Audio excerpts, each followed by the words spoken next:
Araku coffee.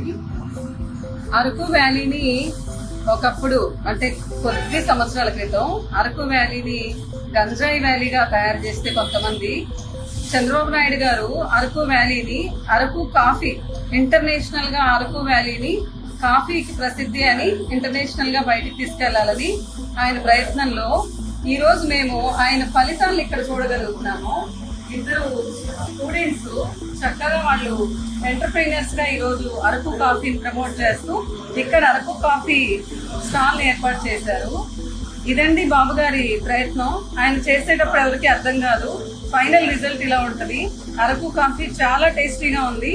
అలాగే students కూడా ఇంత మంచి ఫ్యూచర్ చూపించిన చంద్రబాబు నాయుడు గారికి కూడా థ్యాంక్స్ చెప్తూ ఈ నేటివ్ అరకు కాఫీని ప్రమోట్ చేయాలని అందరినీ కోరుతున్నాం. Thank you so much.